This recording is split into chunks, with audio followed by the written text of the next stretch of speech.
Hello to everyone है। आजको फेरि नयाँ लिएर आएको छु मैले है। यो एउटा हरामी है, अन्त यहाँ अर्को हरामी छ हो, यहाँ हरामी छ। अब मेरो छुट्टी भएको होइन, म चाहिँ जाँदैछु होइन। अन्त कहाँ थियो भने चाहिँ नि हिजोदेखिको है, भोलि त 29 तारिक हो। अन्त मैले यो कन्टेन्टहरू मैले मतलब ठुलो ग्रो होस्, च्यानलहरू ग्रो होस् भनेर भनेको होइन कि, मलाई आफूले मेरो जति पनि एक्सपिरियन्स छ त्यो भन्दै गएको है। सुन्दै जाउँ, मेरोमा अगर एक्सपिरियन्स गलत छ भने मलाई भनिदिँदा हुन्छ है। के भने नि भोलि चाहिँ युएसमा मिटिङ छ है, इन्ट्रेस्ट रेट कट हुन्छ भनेर 25 बेसिस पोइन्टले हुन्छ भनेर भन्दैछ होइन। त्यसको पछाडि यो युएस प्रेसिडेन्ट चाहिँ चाइनाको सिङ जिङपिङको होस्टसँग चाहिँ मतलब मिटिङ गर्ने, त्यसको भोलिपल्ट छ होइन।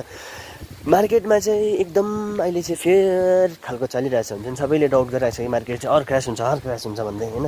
तर कोहीले भन्दैछ स्टेबल हुन्छ, कसैले भन्दैछ अप जान्छ भनेर होइन।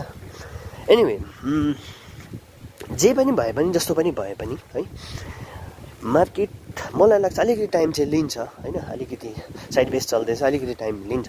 उठ्नु चाहिँ राम्रो उठ्छ मार्केट मलाई लाग्दैछ होइन। अलिकति चाहिँ रिसर्च गरेर कोइनहरू किन्ने भए एक दुईवटा कोइन किन्दा हुन्छ है। बिटकोइन र इथेरियममा अलिक अब 100 रुपियाँ छ भने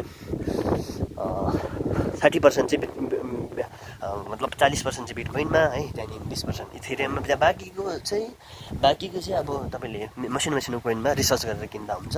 फाइनेन्सियल एडभाइजर होइन है म, तर पनि एउटा मैले जे गर्दैछु म चाहिँ त्यही गर्दैछु है। जुन चाहिँ कोइनको काम हुन्छ है, जुन चाहिँ काम स्टेबल मतलब कोइनको राम्रो काम छ, रक पुलहरू किन्नु नहुने कोइन, स्क्याम गर्ने कोइनहरू नकिन्नुहोस् होइन, नकिन तिमीहरूले।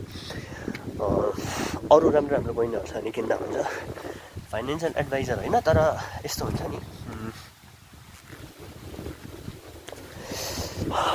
रिसर्च गरेको छ भने अलिक पर्खिन्छै पर्छ। अन्त आजको भोलि नै चाहिँ हामीहरू एकछिन ल माथिको मान्छे आयो। सिजन हेरेर त मान्छेहरू चिल भएर राति है मजाले दारूसारू खाएर जाडोमा हिँड्दो रहेछ। एनिवे मैले कहाँ पुगेको थिएँ भने नि,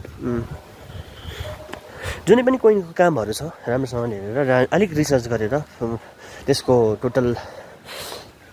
टोटल सर्कुलेसन कति मार्केटमा छ है, हो त्यस्तोहरू हेरेर राम्रोसँग रिसर्च गरेर किनिराख। पैसा यति हो, लोन खोलेर पैसा नलाउनु है, आफ्नो जग्गा जमिन बेचेर नलाउनु है। आफ्नो सानोतिनो पकेट मनी एक्स्ट्रा मनी, जस्तै मैले सिगरेट खाँदैछु होइन, अब सिगरेट खाएर अलिअलि पैसा सेभ गरेर अलिअलि लगाइदिइरहेको जस्तै केही पनि जान्दैन, चेरी चाहिँ दामी फुल्दछ यसपालि।